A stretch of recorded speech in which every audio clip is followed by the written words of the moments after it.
राधे राधे राधे राधे भैया, राधे राधे। एक अच्छा सा सुंदर पान लगाइए हमारी लाली जी की या सेवा में, अच्छा, मीठा पान। बिल्कुल, बिल्कुल, बिल्कुल, बिल्कुल, बिल्कुल। आज तो वो है राधा अष्टमी जी, है, राधा तो अष्टमी है। आज सभी और भक्तगण लोग जो है उनकी सेवा में लगे हुए हैं। बिल्कुल बिल्कुल। बहुत बढ़िया, बहुत बढ़िया। तो हमारे पास सुंदर सा। ठाकुराइन की सेवा है अच्छा, और अच्छा। जी, लगातार 1 वर्ष उनको पूरा हो रहा जी, है जी। हमारे हमें सेवा दिए हुए। अच्छा, अच्छा। तो कहते हैं कि पूरा भोग उनका होता नहीं है बिना अगर हम बीड़ा नहीं उनको बिल्कुल। खिलाते हैं। और जी, बिल्कुल, हमारी बिल्कुल। लाडली जी का बड़ा पसंदीदा पान है। बहुत बहुत पसंद है। और इस तो शहर मैं में हमें लगता है शायद सबसे अच्छी शॉप आपकी है, जो सेवा भी करते हैं और वैष्णव जन भी हैं और लाडली के भी प्रिय हैं। बिल्कुल, तो हमें बिल्कुल। लगता ये है सब इससे उचित ये कोई जगह रह नहीं जाएगी जहाँ पे ये सब कृपा है हमें इनकी और आप लोगों की। मेहरबानियाँ हैं सब। तो ये बड़ी सुंदर बात है कि पान भी हम वैष्णव जन से ही ले रहे हैं, जो हमारे लाडली के प्रिय है और उन्हीं को हमें अर्पित करना है। ये सब उन्हीं की कृपा है कि आज सभी लोग यहाँ तक पहुँचते हैं और हाथों से भगवान और जो सभी लोग जो है इस सेवा का भोग, बिल्कुल बिल्कुल। भगवान का भोग स्वीकार करते हैं। केवल बड़ी भाव कृपा से है उनकी। भाव सेवा ही होती है सारी सारी है। जी, जी। और भाव में आप कुछ भी अर्पित करें, हम प्रयास करते हैं कि ज़्यादा से ज़्यादा सेवा कर पाएँ। हालांकि हम तो कुछ भी नहीं, कुछ ऐसे एक प्राणी हैं, क्या हम सेवा कर पाएंगे। बिल्कुल, हम लोग तो ऐसे भाई, हाँ, सही बात है। बस प्रयास रहता है। और लेकिन जब ऐसे सज्जन व्यक्ति मिलते हैं आप जैसे, जो खुद भी सेवक हैं, हालांकि कर्म सबको करना पड़ता है सेवा के साथ में, तो कर्म आप कर रहे हैं, आपका जो कार्य है, आपका शौक है पानी की। लेकिन सुंदर बात यही लगती है कि आप जो है जुड़े हुए हो राधा रानी से, इसीलिए आनंद आता है मिलने से आपको और वहीं से सेवा लेना। हमें भी बहुत अच्छा लगता है, आप सभी लोगों के दर्शन होते हैं हमारी शॉप पर। आज भगवान का भोग कीजिएगा, जो है आपको जरूरत हो गई, तो आज इसी बहाने आपके दर्शन भी हो गए हैं।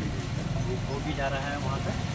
और बीड़ा की तो एक छोटी सी कथा भी है लाडली से जुड़ी हुई है, अगर समय हो तो थोड़ा सा बताएं आपको। बिल्कुल, बिल्कुल बताइए। आपके बरसाने में एक गुलाब सखी के नाम से चबूतरा है। अच्छा, अच्छा, अच्छा। तो गुलाब सखी जी जो आपकी हैं, ये किसी समय में गुलाब थे जो कि आपके मुस्लिम समुदाय से थे और वो सारंगी बजा लेते थे। उन्होंने अपनी बेटी का नाम रखा था प्रेमवश राधा।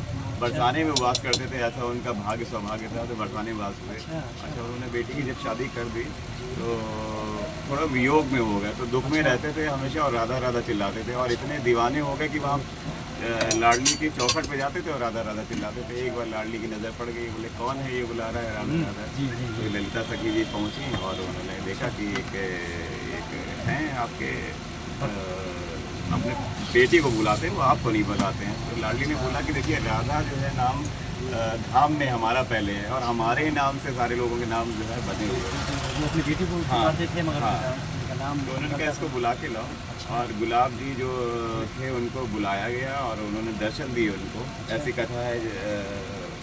और उनको दर्शन दिए और उसके बाद में कहते हैं कि एक दिन साक्षात्कार उनका हुआ कि वो अर्ध विचित्र विचित्र अवस्था में थे और राधा राधा बोल रहे थे, तो आंखें हल्की सी बंद थी उनकी। तो उन्होंने देखा एक छोटी सी बच्ची जो है वो आई और वो नृत्य कर रही है और ये सारंगी बजा रहे हैं।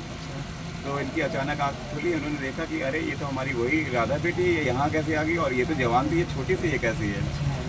हाँ, उनको वो लाली दिखाई पड़ी और वो उनकी बेटी के रूप में है। अच्छा। तो वो लाली को पास पहुंचने के लिए वो जैसे ही बढ़े, वैसे ही वो लाली जो है भागते हुए मंदिर में चली गई और गुफा आपकी जो गर्भगृह है राधा रानी का, उसमें वो प्रवेश करेगी। और उसी गर्भगृह में, हाँ वृंदावन में नहीं, बरसाने की कथा है, उसी गर्भगृह में जो है हमारे जो गुलाब जी थे उनको भी प्रवेश मिल गया। और इतनी कृपा कि आप समझिए कि निकुंजवास मिलता नहीं सबको और उनको सीधे डायरेक्ट मिल गया और गायब हो गए लोग। तो लोगों को ये पता चला कि ये आखिर गुलाब कहाँ चले गए, ऐसे विचित्र हो गए थे, तो ऐसा तो नहीं कुछ इनका कुछ ऊपर ही कुछ गड़बड़ हो गया हो। तो काफ़ी साल बीत गए, तो एक बार इनको जो है जहाँ एक थोड़ा सा छोटा सा बगीचा था जहाँ ये रेगुलर बैठते थे, तो एक वहाँ पे गोसाई जी निकले उसी मंदिर में, तो सेवायत थे। तो शाम का वक्त था, तो उन्होंने पीछे से आवाज़ दी गोसाई जी गोसाई जी। तो गोसाई जी भी चौंके कि किसने आवाज़ दी। तो उन्होंने देखा कि गुलाब जो है बुला रहे, तो उन्होंने बोला मैं आपको गुलाब। बोले अरे तुम तो यहाँ, मैंने तो सुना था तुम्हारे बारे में कुछ ऐसी ऐसी घटना घट गई। बोले नहीं, मैं तो राधा जी की सेवा में पहुँच गया, लाली की सेवा में पहुँच गया। बोले क्या बकते हो, ऐसा कैसे हो सकता है। तो उन्होंने वही पान का बीड़ा जो है उठा के दिया, कर ये आपने देखा, ये अभी आपने अर्पित किया है।